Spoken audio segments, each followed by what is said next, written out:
one or two poems. So, please put your hands together for the incredible CYN.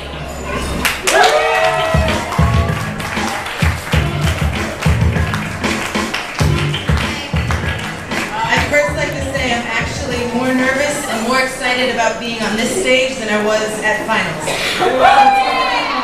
Don't be nervous. After hearing the feature, I realized two things. One, I'm also angry about education, and two, Canadians actually, when they have international news, is in fact international. So if I did a poem about New York education, you guys would understand it. Yeah!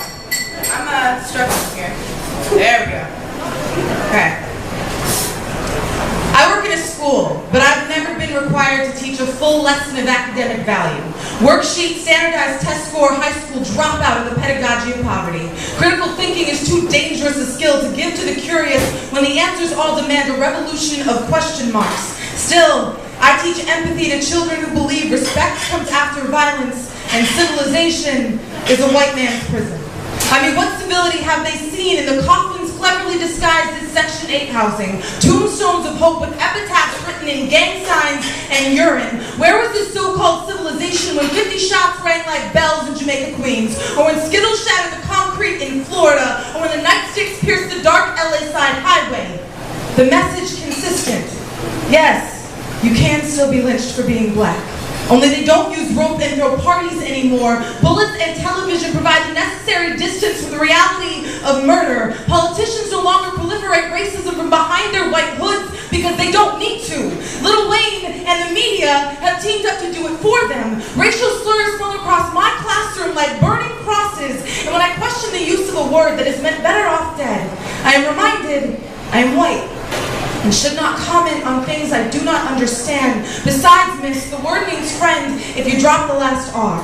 This is the civilization that Reaganomics has trickled down in the form of food stamps. The 99% is sick because welfare cannot buy organic. Processed hormones grow the labor force quick because life expectancy is short at the bottom, which is neither well nor fair.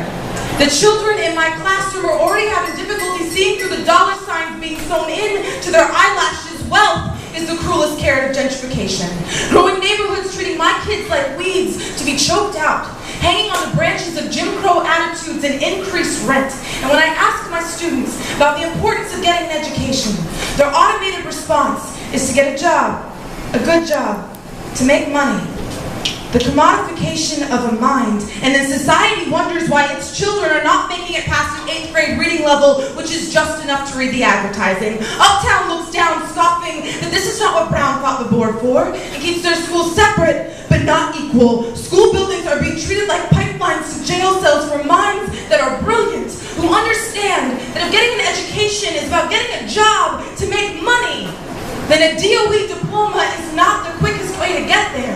The untaxed cash that comes from selling addiction is much more profitable than the student loans that a higher education offers. The 10% unemployment rate does not breed hope in the young minds, so the classroom is their way out. A way out of what, they ask me? The projects and into death? And it's at this point, as a teacher, I begin to wonder when I was made to be a slave trader for capitalism.